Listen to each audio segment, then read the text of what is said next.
Hey everyone, and welcome to the Good Game Lobby review. Fill up your canteen, stock up on rations, and saddle up for my review of Arco. Just a warning from the top, there will be spoilers ahead. Arco is a Western-themed indie title with a focus on turn-based battle system. The game is divided into 5 acts, with the first 4 introducing different lead characters who are all in some way involved in a story of redemption. The game centers around 3 major characters with deeply intertwined backstories. It's a tale of vengeance for a small child, a young warrior proving their worth, and a sibling who faces loss at every turn. All set in a magic-filled world inhabited by ghosts, creatures, and terrible humans like the Red Company, a greed-driven group of oil-rich men destroying the land of the people, a story that resonates all too often. Each main character you meet is strong in their convictions, with humor sprinkled in to keep tense situations lighthearted, and powerful, dramatic beats that are heart-wrenching at times. For example, the Act 4 and Act 5 endings were paced perfectly and were very powerful. My eyes started to well up as each act ended because I felt a connection to the characters through the engaging dialogue and story building.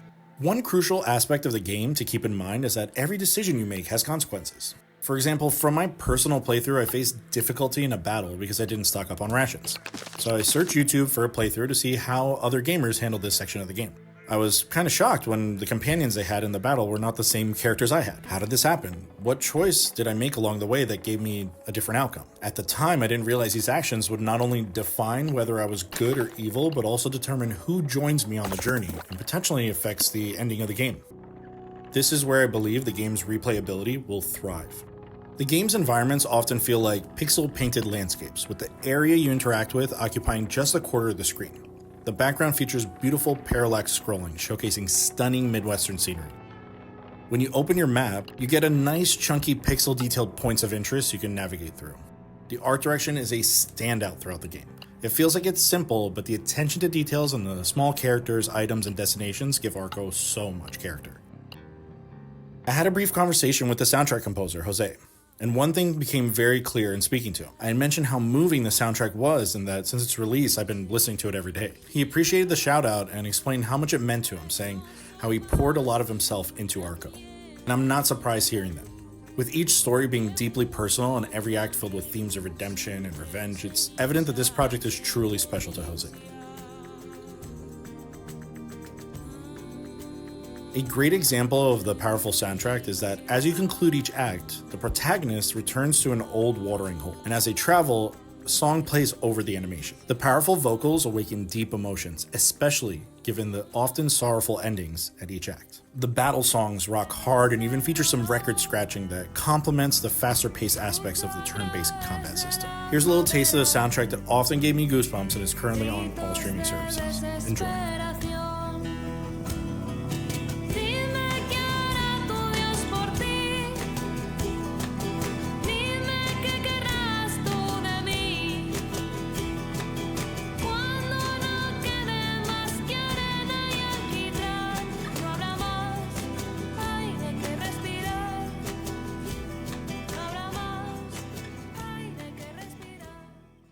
Okay, let's jump into the gameplay. There's 2 main parts of Arco, and that's exploring the beautiful world with its pixel-filled miniaturized map and engaging in turn-based combat. Let's start with exploring. On each side of the main screen, you'll see a map. Click it, and you'll open a beautiful pixel map with paths leading to your next destination. A star marks the main questline or many of the side quests you pick up along the way. You might help a sheep herder recover their stolen sheep, retrieve a lost bowl for a youngster, or catch fish for a salesman. Sometimes these tasks reward you with gold or rations, and other times you'll receive items that unlock something in a cave or a new path to an area. The arrows you see on the paths indicate the direction you'll take, but once you proceed, you can't go back. So make sure to complete your side quests before moving on. These side quests are key to powering up your characters. On your travels, you have the decision to speak with people who pass by you, and you can even decide to ignore them. Based on the dialogue and outcome, you can end up assisting them to their destination or making this their last stop.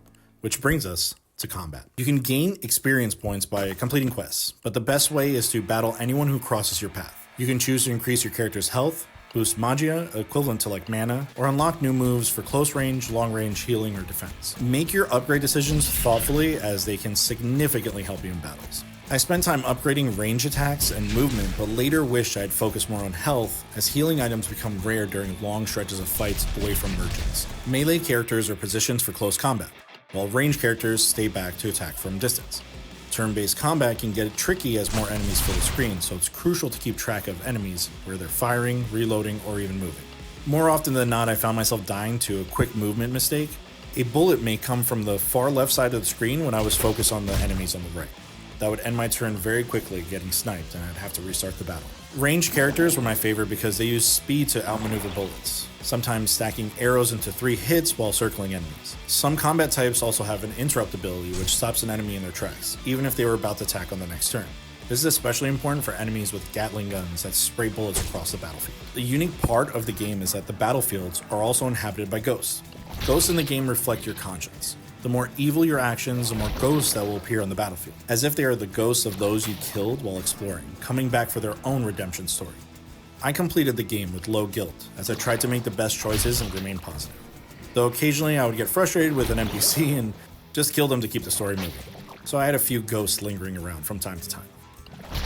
I want to give a shout out to the LAGS because the work they do to bring Latin American games more coverage just brought few titles to my attention. Desvelado is a hand-drawn Metroidvania which I'm reviewing right now.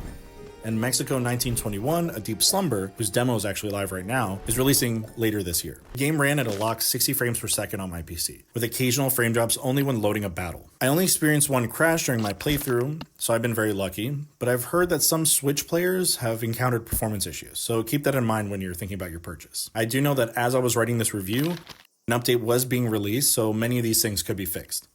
Luckily for me though, when the game crashed, it wasn't during any important moment, but I can imagine how frustrating it would be if it was during the final battle of Act 3, which took me way longer than I wanted it to.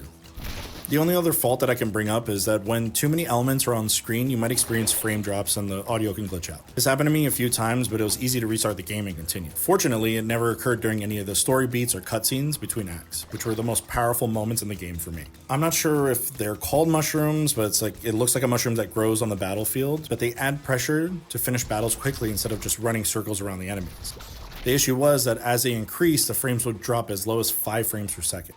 So I would just restart the fight and work towards completing it before encountering that issue again. This isn't a game breaker at all, just a minor inconvenience. And like I mentioned, it could be something that's fixed in one of these updates. A beautiful Western landscape in simplified pixel artwork with sprawling deserts, forests, caves, temple statues, and native architecture give Arco its unique style. It's complemented with a rich turn-based battle system and deep skill tree. With its sights on my heart, aiming down the barrel of the beautifully Western, guitar strumming, drum thumping, and female-led vocal brilliant soundtrack, I was an easy target. Arco is hands down one of the best titles of the year. Panic seems to have some kind of charm with publishing great games, and that makes it 2 for 2 this year, for me with Arco, and thank goodness you're here. Thanks for watching this review of Arco. Make sure to like, comment, and most importantly, subscribe. If you want more reviews like this, then check out the videos that are popping up on your right and left for the latest reviews of indie games. Thank you, and as always, GG.